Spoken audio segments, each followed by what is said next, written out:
Pemirsa, seorang ibu penumpang kereta mengamuk ke petugas lantaran anaknya dilarang naik kereta karena tak punya tiket. Sang ibu ini mengamuk karena petugas meminta sang ibu untuk menyimpan anaknya di stasiun.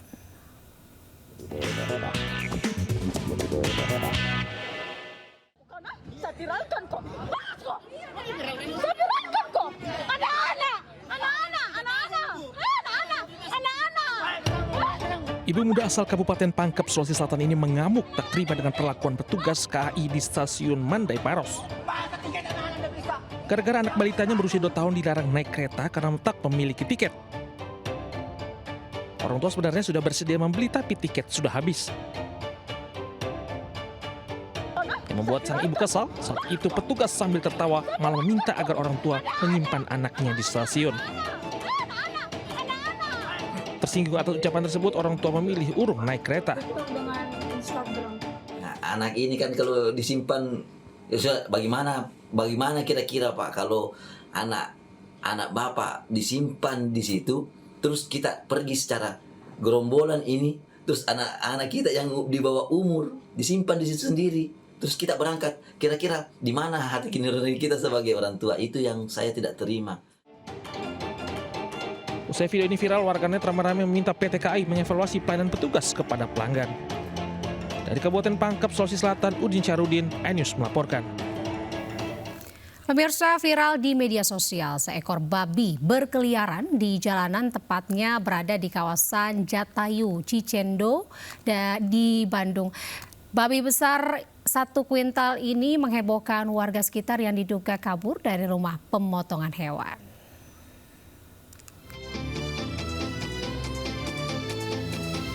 Seekor babi yang diduga memiliki berat 1 kuintal lebih berkeliaran di jalan raya di kawasan Jatayu, Cicendo, Kota Bandung. Warga pun heboh dan langsung berupaya mengejar babi untuk ditangkap. Babi ini diduga lepas dari sebuah rumah pemotongan hewan. Dari keterangan petugas keamanan, saat kejadian kantor hanya dijaga beberapa orang penjaga karena sedang libur. Setelah setengah jam babi tersebut kabur dan berkeliaran, akhirnya dapat ditangkap petugas RPH dibantu warga. Dari Bandung, Jawa Barat, Ervan David, iNews melaporkan.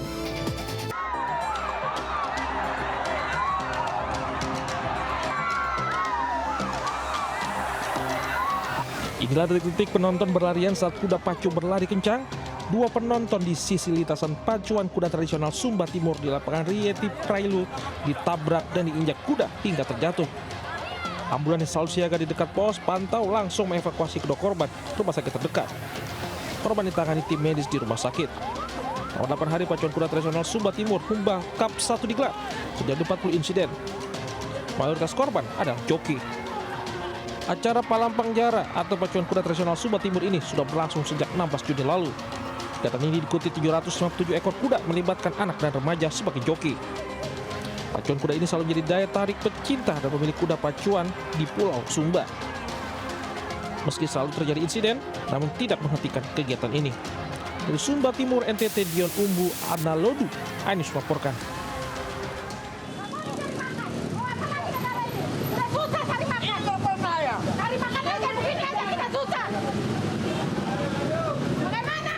Mak-mak pedagang kaki lima mengamuk saat hendak dirazia Satpol Pamong Praja di Jalan Raya Senen, Jakarta Pusat.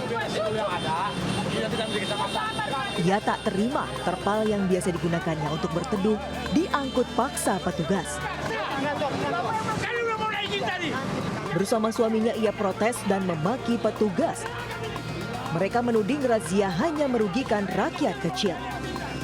Sang istri yang berada di warung pun ikut melayangkan protes dengan terus memaki petugas. Sementara itu selain pedagang kaki lima, petugas juga merazia pedagang koper hingga pedagang sayur yang menjajakan barang dagangan hingga ke bahu jalan. Razia digelar menyusul kian banyaknya pedagang kaki lima yang menggunakan trotoar. Selain mengganggu keindahan tata kota, keberadaan para pedagang kaki lima juga kerap menimbulkan kemacetan. Dari Jakarta, Rani Sanjaya, iNews melaporkan. Pemirsa, seorang bocah di kawasan Cengkareng, Jakarta Barat menjadi korban penjamretan ponsel saat asik bermain game di sebuah warung. Pelaku yang ternyata sepasang kekasih terekam jelas kamera pengawas.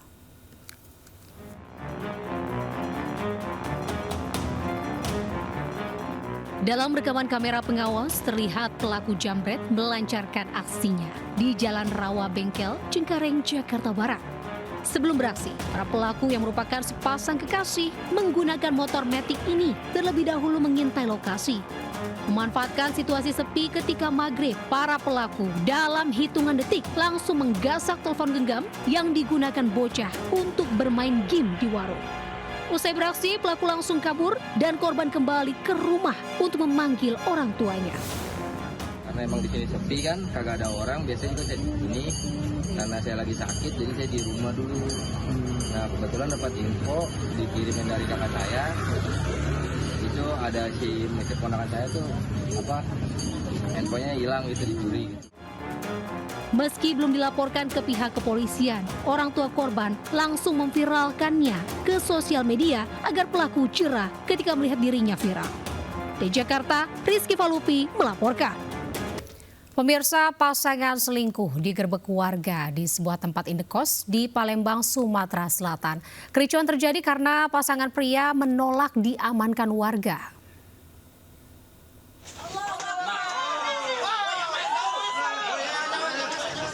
Polisi dibantu warga mendobrak pintu kamar indekos di Ilir Barat 1 Palembang, Sumatera Selatan.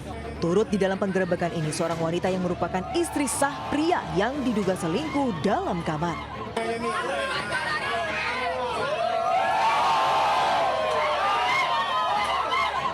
Kericuhan sempat terjadi karena pasangan selingkuh itu sempat menolak saat hendak diamankan. Ia pun nyaris terlibat adu jotos dengan warga.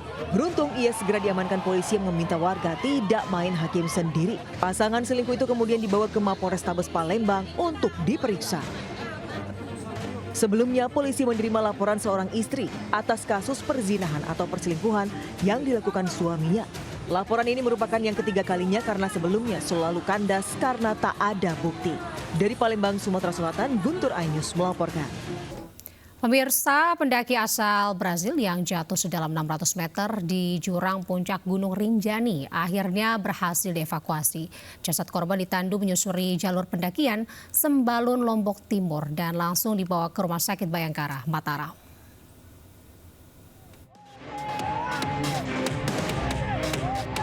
Inilah detik-detik tim SAR gabungan berhasil mengevakuasi Juliana, warga negara Brazil yang terperosok ke jurang di ketinggian Gunung Rinjani, Lombok, Nusa Tenggara Barat Rabu pagi.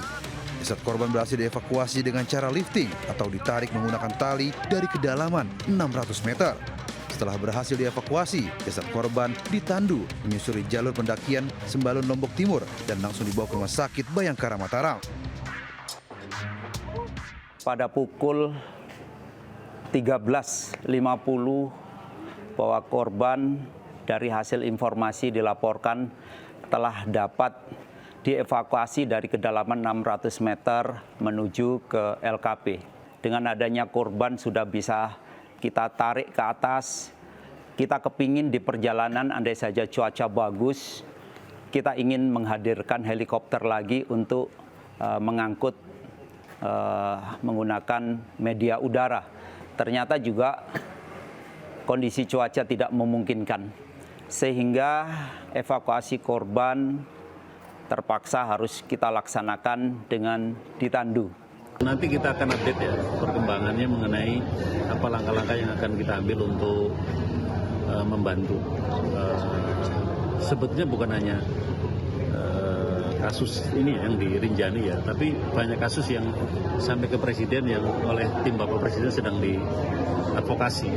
Ya semua sebetulnya baik di medsosnya presiden maupun medsosnya siapa saja atau melalui jalur apa saja yang masuk ke presiden akan diperiksa, akan diteliti, akan diverifikasi dan sebisa mungkin akan diberikan bantuan. Sementara itu, Kementerian Pariwisata juga meminta penguatan standar operasional prosedur atau SOP di seluruh wisata ekstrim di Indonesia. Pemerintah targetkan zero accident di seluruh tempat wisata di Indonesia. Sebelumnya Juliana Marins, 26 tahun, terperosok ketika mendaki Gunung Rinjani. Posisi korban terdeteksi melalui pantauan udara drone thermal. Selama 3 hari, petugas sempat kesulitan melakukan evakuasi karena medan yang terjal dan cuaca ekstrim. Dari Lombok Timur, Nusa Tenggara Barat, Ramli Nurawang melaporkan.